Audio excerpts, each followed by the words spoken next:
right, everybody, welcome to On Texas Football Special Midday Live edition of On Texas Football. Met with Steve Sarkisian after practice today. The Longhorns had their latest camp practice this morning. We'll get some details on that here in just a second. I am Jeff Howe, joined by Hank South and CJ Vogel. All three of us were at the press conference. We'll talk about it here on this edition of On Texas Football, which is brought to you by Prize Picks. CJ, I'll start with you. You're still down on the 40 acres. What was your biggest takeaway from today? Yeah, a lot of competition, and then some John, a little bit of John today as well. That's great. We hear about it from the defensive side of the ball with Colin Simmons, Jelani McDonald, Bo Masco, guys that like to talk. And then on the offensive side of the football, Sark had a pretty blunt quote saying, I think Arch Manning talks a little bit more mess in practice than what the public national media, folks outside of the building, will give him credit for. We've heard about Raleigh Brown. I think Coleman's a guy that does this as well, Jermaine Bishop, Ryan Wingo.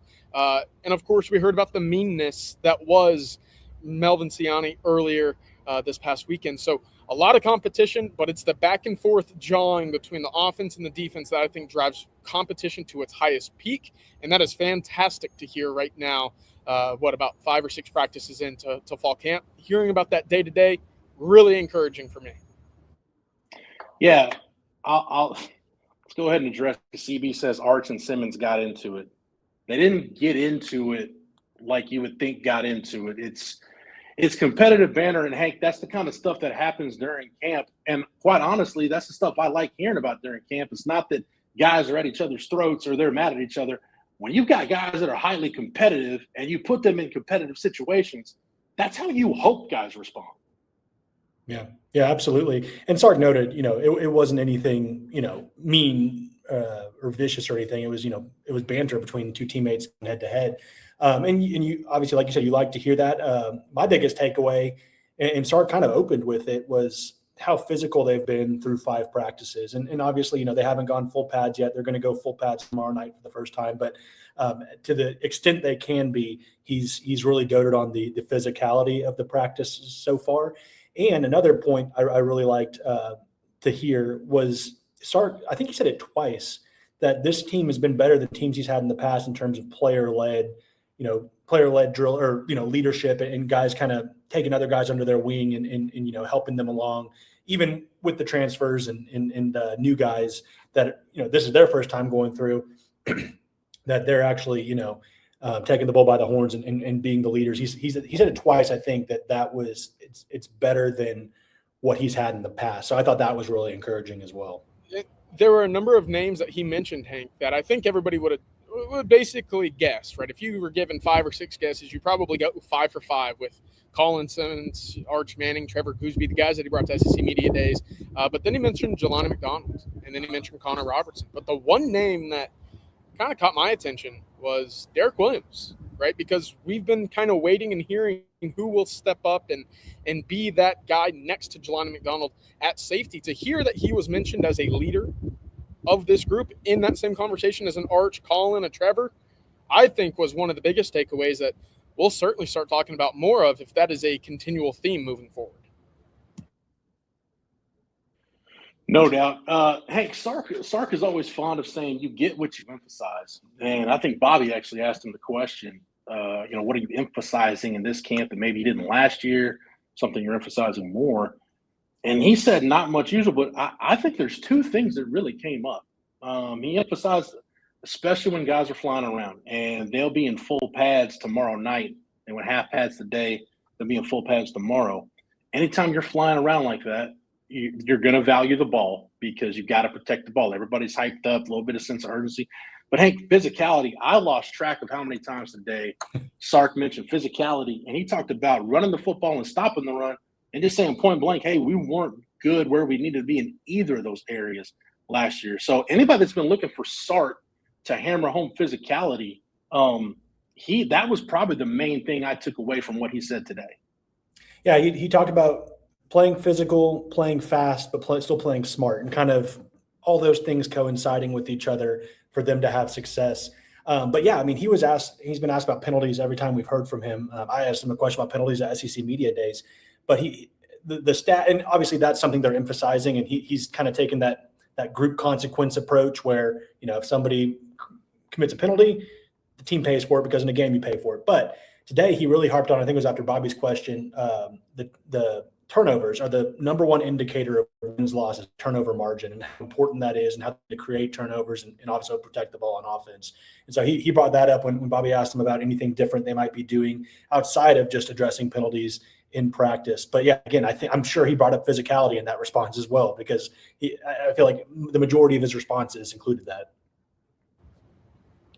He said a large part of that is actually just Will Muschamp, right? Being around, you just hear his voice. You command a very high level, right? That standard of the defense. Will Muschamp is someone that is certainly instilling that discipline that I think Texas certainly needs going into this year as well. All right, get your questions lined up. We'll be here for a little bit. We'll take your questions, anything you've got as far as that goes. CJ, one thing that I did want to mention, and I might as well, because NIL and RevShare points out, I said Ohio State is not sold on Bo Jackson as RB1. Sark talked about the Texas running backs today, and not just what he's getting so far in camp from Hollywood Smothers and Relief Brown. But he mentioned that he and Jabbar Jalouk watched some practice tape recently, and they felt like all the returning backs, Michael Terry, James Simon, Ryan Niblett, I think it says a lot, CJ, that Sark notices all those guys are much better now than where they were in December when that position coach change was made. Look, and I think that's what you would hope, right, is a continual progression with a new coach, bringing in new juice to that room, finding a way to really just increase the level of competition in what is already a very deep, very talented room. But we've now heard about Michael Terry twice from Steve Sarkisian this year. And I know he was asked specifically about the running back position, but earlier he said, look, I thought he ran well, right? He's taken in some of that coaching from the summer, from spring camp, to hear that James Simon is someone that has taken a step. Ryan Niblett, of course, we talked to him last Thursday. He said, yeah, the offense wants to get me involved. They want to find ways to get the football in my hands. Look, that's a versatile bunch, and we've not yet talked about the 2 first-team all-conference running backs from a year ago and a 5-star freshman who's already making waves. But Sark did say Derek Cooper is someone that runs physical, right? And with those 2 first-team backs that I mentioned, the physical side of things right now, of course, they're trying to make sure that everybody stays healthy. But he says you can really tell there's physicality and pass protection. And that's where you're starting to see a lot of these guys make steps forward that will pay off with the ball in their hands, running between the tackles in those short distance situations that, of course, we talked about for the last 7 months. I thought it was interesting, too. He asked the running backs. Sorry, Jeff. We're more comfortable. Sark said we're more comfortable today with that entire room than probably we've been in years past. And obviously, the injuries in 2024 and whatnot. But I thought that was pretty telling about how he feels about this current running back core. Let's stick with the run game because Crystal and CJ Robinson, 7727, has a question. Guys, with the concern we talk about with Texas safety and offensive line, what are some of the other teams around the top 10 that have the same or similar worries? I think it's fair to say, guys, everybody's concerned about their offensive line. The offensive line's a concern for everybody until it's not, just because you can't put Pete Golding mentioned this, and a lot of coaches talked about it at SEC Media Days. With the resources everybody has in the portal, you can't devote all your resources to make sure every position is just stocked with blue chip talent. You're going to be naturally deficient somewhere. And for a lot of teams, it ends up being on the interior of the offensive line. I think that's why it's important to get Cole Hudson back from a depth standpoint. But I also like, CJ, the fact that Sark was talking about, the offensive line. He felt like, and again, they've been in half pads the last 2 practices. They'll be in full pads tomorrow. But I think it stands out that he said that he likes the physicality the offensive line is showing so far. And I think you combine that with the fact that we know right now Kyle Flood's cross-training a ton of guys. Like we've heard Jordan Coleman working out 3 different spots. They're rotating guards and centers. This is kind of the time at camp where you figure that out. It's still a process of we're fixated right now, and everybody rightfully so, CJ is fixated on left guard. But everybody would love to go into a season where you've got at least like 8 guys that you feel really good if they had to play. You feel like there would be minimal drop off. If you're Kyle Flood and Sark, you're still trying to figure out who those 8 or so guys are.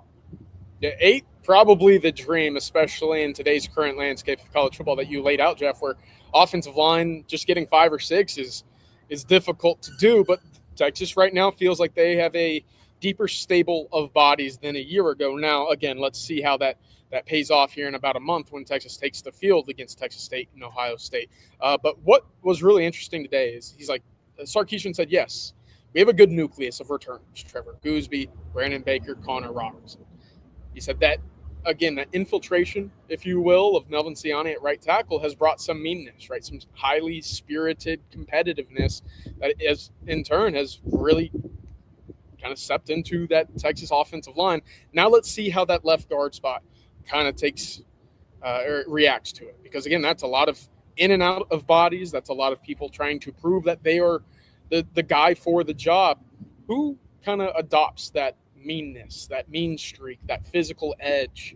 That's something that Sark mentioned as some, just keep an eye on it, because right now it's sounding like the rest of the offensive line has it. And I'll also mention on Cole Hudson, he's in his acclimation period at the moment. That's what Sarkisian mentioned it as. So he's a little bit behind where the team is in terms of getting fully padded up for the next practice tomorrow night. He will be eventually, obviously, in full pads, just not yet. Yeah, I think the other part too, Hank, when we talk about the offensive line, CJ was talking about guys that are, extra physical that bring in, like Jackson Christian is one of those guys that we've talked about early on. I think when you look at that group, though, part of the O-line being physical, it's like we talk about the give and take with camp. And when you're going against a defensive line that's as deep as this one is with quality guys, man, your ones, your twos, even your threes are going to get a really good look in practice. So, I don't expect Will Muschamp to take it easy in any live period. So you're going to have a really good idea, at least you should, of what you've got on the offensive line from a depth standpoint by the time you get done with these next couple of weeks and these big camp scrimmages. Yeah, absolutely. I feel like every time, with CJ and Bobby and Jerry's reporting on Texas football, you hear about the defensive line and just creating disruption. Justice Terry being one of the standouts of camp, this front seven being a problem. And so there's really nowhere to go but up there if you're developing or you're trying to, figure out your offensive line or get those guys better. And it's a unique situation to where, you have a guy coming back on an injunction in Cole Hudson. You got a guy that needed a waiver to play this year in Lawrence Seymour, Jaden Chapman, who's been around. There's so many guys you can go through in this cross training and everything. I think they're in a much better position this year than they were last year. They're going to have a much more feasible path to find 8. Just based off who they're playing against in practice and who they have on the roster on this depth chart. They're in a lot better position this season. And Sark mentioned today too, there's days where there's periods in practice where the offense will get the best of the defense, and then the defense will come roaring back. And as a coach, that's probably the best case scenario. You don't want just one defense or one unit constantly, dictating what's happening. You want to see some give and take. And it looks like that's what they're getting in practice so far, five in. No doubt. All right, let's take a little pause, get your questions lined up. We'll get to them if you got them. Super chats, as always, jump up front of the line. But right now, let's thank our sponsor for this edition of On Texas Football and give a shout out to Prize Picks. We're always looking for ways to make watching games a little more fun, and that's exactly why we love Prize Picks. It's America's #1 sports picks app, and honestly, it's as simple as it gets. For player picks, all you do is choose more or less on a few player stats, and then you lock in your lineup. But if you're someone who likes picking teams instead of individual players, Prize Picks has you covered there as well. You can now pick the winner, you can pick the spread or the total on games and even fights. And Prize Picks is available in most states, including California, Florida, and even right here in the great state of Texas. So chances are you can jump in today. And here's the best part. If you've never tried Prize Picks before, play your first $5 lineup. And if you win, you're going to get $150 in bonus lineups. Just make sure you use code HMA when you sign up. They actually just updated this offer, so there's never been a better time to get started. Download the Prize Picks app today. Use code HMA. Play that first $5 lineup, and if you win, you get $150 in bonus lineups. That's Prize Picks, code HMA. All right. Thank you, Prize Picks, for sponsoring this edition of On Texas Football. Guys, let's go ahead and get to a couple of questions. Shy Baby says, pads popping. Again, half pads these last couple of practices as you get through your acclimation period. Full pads for practice tomorrow afternoon, evening when the Longhorns are on the practice field. One of the guys that's kind of gotten some nice buzz, CJ, during camp is Coleman Brown. So Daniel asked, is Coleman Brown working solely outside receiver or is he getting looks in the slot? I think it's key to remember In Sark's offense, the receiver position is taught conceptually, so you learn everything. But typically early on, CJ, and when we were out at practice, I didn't see him running with the slot guys. I saw him exclusively with the outside group. Typically early on, you'll focus on one position while learning the route tree and learning everything. But man, it'd be an understatement, CJ, to say early on this staff and everybody internally really intrigued with Coleman Brown's speed. Well, of course, you top 23 miles per hour in a summer conditioning workout. That's faster than any speed. Xavier Worthy. Oh, that's a tough angle there. That's faster than any speed Xavier Worthy put up while summer conditioning was going on during his time on the 40 acres. So the speed is there. Now it's about consistency, of course, the hands, making sure that the routes are there, concepts, etc. But Jeff, I'm with you. Everything I've seen so far from Coleman Brown has been on the outside. It's going to be interesting, though, if he's a guy that they deem as someone they can move around. That speed from the slot lined up on someone that's not, a SEC level cornerback, outside starting cornerback. That's a mismatch potentially. We'll see how exotic they get with Coleman Brown in his first fall camp. Yeah, we talked about safety earlier. Sports Talk Jay with a good one. Hank said, some forget how nasty Raptor, talking about Derek Williams, was his first year. If he can get back to 100% and play at that level, but now more seasoned, he's a dog. I think, Hank, when we saw him in the media windows last week, that's the closest, obviously, I've seen him to being back to that pre-injury form he had in early 2024, where, again, I'd be remiss if I didn't mention this, he was starting over Andrew Makuba early in that season. Obviously, once he got hurt, Makuba took that job over. But Derek Williams, yeah, he was on an upward trajectory in this program before the injury. Yeah, absolutely. And I think having Blake Gideon back, coach that recruited him, will certainly help his confidence even more so just from a mental standpoint, as opposed, now a year removed, over almost 2 seasons removed from that injury back in 2024. But again, it goes back to Sark. I mean, Sark singled him out as being a voice in that as leadership in that room and alongside Jelani McDonald. So, we've seen Kobe Black get reps at 1. We've seen Derek Williams, but if they can get that version of Derek Williams, that 2024 Michigan Derek Williams, that they're gonna have success, and that room's gonna get figured out, because obviously we've seen him play at a high level. Can he get back to that? And maybe it's just a full season removed from trusting that knee, trusting your rehab and everything, and going back to that pre-injury play. Got a super chat. Rocky P, thank you for the super chat. Said, from the rooftops, Michael Terry III will be an X factor by the end of the year. Buy stock now. Bought my stock at its lowest. Gonna make out like a bandit. CJ, it's really hard to see anybody kind of breaking through that top 3 group in the running back room, especially because you've got the 2 veterans that they brought in from the portal, which those guys have been as advertised in camp. Sark talked up Derek Cooper again. You're going to find snaps for him. If Michael Terry does end up being a factor in any way, shape, or form, it'll be because he not only had a heck of a camp, but keeps getting better. I think that's the thing to remember with him, CJ. He's still settling into this position full time, so there's still a learning curve. But once camp is over, the developmental process for him does not stop. No, absolutely. And we heard a little bit about Michael Terry being used as a second back on the field when Texas was implementing its pony package over the weekend. Now, we've seen that at times with Ryan Niblett, especially in 2025, ways to get him on the field and acclimated, or at least involved with the offense. How can they get the football in his hands? And, of course, kind of the big thing that offset that was it was a very predictable. With Michael Terry at 6'3", 227, 228 pounds, I think you can add some versatility. He can run between the tackles if that physicality is present. And, of course, he was a guy that was recruited as a receiver across the country coming out of Alamo Heights. So a lot that you can work with if he's someone the staff looks at and says, all right, the physicality, the toughness is there because we see the size, we see the speed, and the hands will follow. But the ability to be a second back on the field is something that I kind of ponder at the moment, Jeff, and say, all right, that feels like a path for Michael Terry to really open up the playbook when Texas goes into its pony package. And that kind of dovetails, Rocky Super Chat dovetails into something Certified Realtor 1 post said, if any of you ask Sark why he doesn't go 5 wide, questions that need answers. Look, I don't know anybody other than old school Mike Leach air raid where you're going 5 wide. But hey, to piggyback up what CJ said, Sark does run empty quite a bit. And when you've got the mix at running back that you do, and we'll see how tight end evolves, you can be in 11 personnel, 10 personnel, 12, 21, 22, whatever you want.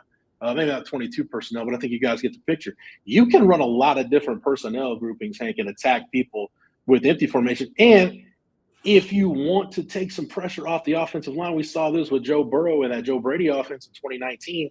If you want to take pressure off the offensive line, empty formation is a really good way to make sure you're getting the ball out quick. Yeah, absolutely. I mean, they have the personnel to do it. I mean, I feel like every day we're hearing about something different. You went into camp with your guys you knew that were probably going to start at receiver, and Wingo, Coleman, and Mosley. And then we see Khalil Lockett. It's looking back to, prime Khalil Lockett form. Jermaine Bishop, we have high expectations for. Cohen Brown is now getting Sark shout-outs during pressure. So certainly have the personnel. I think Sark's I get the vibe that Sark's pretty excited about how creative he can be, especially now if you factor in the idea that he doesn't really have to focus on defense in game at all anymore, assuming Will Muschamp can take over that role as the head coach of defense. Yeah, no doubt. I want maybe the last thing we'll get to here, unless something else pops up. But CB mentioned this. CJ, he said thoughts on the Sark comparing Cam Coleman to Julio Jones. He was asked if he's had anybody before. CJ, you might have asked him this. I don't remember if he's had anybody with the kind of catch radius that Cam Coleman has. And Sark said really the only guy he can compare him to is Julio Jones, because Julio not only had the catch radius, who's a big guy that could high point the ball and win contested catches, but he also had the long speed. Like, let's not forget, Cam Coleman's not a slug. He's not slow of foot. Like, he can actually run. I said it the other day, like when I saw the catch, the only guy I've seen at Texas that could probably do that was Roy Williams. I'm not saying Cam Coleman is Roy Williams, but like, you're talking about guys with special traits. That's the kind of just raw tools Cam Coleman has. Yeah, our good friend Cam Parker asked that question. That was a great answer from Sarkisian as well. Just getting the full broad picture of what he can do as a wide receiver in this offense, because I'm sure a lot of folks sitting there watch what Cam Coleman did or was limited in doing at Auburn and saying, okay, he's a big catch wide receiver vertically down the field. And that ends the conversation. What we're obviously seeing right now is ways for Cam Coleman to be schemed open in this offense. And in turn, you'll see him with the ball in his hands after the catch a little bit more. And he didn't have a lot of after the catch receiving yards last year, or really his 2 years at Auburn. So that's something that Sarkisian at least reminded us that is, hey, this kid is a true threat with the ball in his hands. Of course, catching the football, the catch radius is unbelievable. But that is some lofty praise to be mentioned in the same breath as Julio Jones, because I would say he is one of the top 3 or 4 wide receivers of our generation. When you talk about Calvin Johnson, a few others that come to mind, there was a while that Julio was the best wide receiver in the NFL for a good bit. And Sark was right there on the sidelines to see him every day. No doubt. So it just shows you the special tools Cam Coleman has. If he can put it all together, I think obviously we're talking about a guy that can be a complete game changer for Texas. That's why you made him a priority out of the portal and put in the resources to getting him that you did. All right, that's going to do it for this special live edition, this post-Steve Sarkisian press conference edition of On Texas Football. We will be back live. As a matter of fact, CJ will be back live tonight with the normal Monday night live stream. That'll be that winning drive crew. It'll be CJ, it'll be the coach, Bob Shipley, and it'll be Rod Babers taking your questions, comments. We'll have more from the Sark press conference tonight. We'll have some cuts for you, everything else going on the show. Always taking your super chats and questions. Thanks, everybody, for keeping it lively in the chat. Thank you, as always, for the super chat. CJ, Hank, thank you guys for the time, the knowledge, the intel, the expertise. As always, big thank you to Matthew behind the scenes for producing it, doing the great job that he does for us here at On Texas Football. Thank you to Prize Picks for sponsoring this edition of On Texas Football.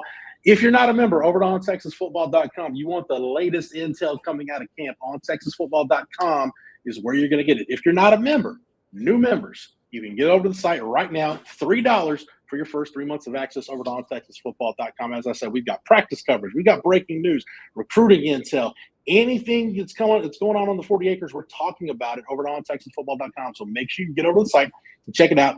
$3 is all it's going to take for new members to get your first 3 months of access at OnTexasFootball.com. So take advantage of this limited time offer. It will not last forever. Hey, make sure that you hit that like button before we're done. Make sure you're subscribed to the On Texas Football YouTube channel, and make sure you've got your notifications set That way, anytime we go live like we did today, or we drop a new video, you're not going to miss any of our Longhorn coverage or breaking news. For CJ, for Hank, for Matthew, for the entire On Texas football staff, I'm Jeff Howe. Thank you so much for watching and listening. And until next time, hook 'em.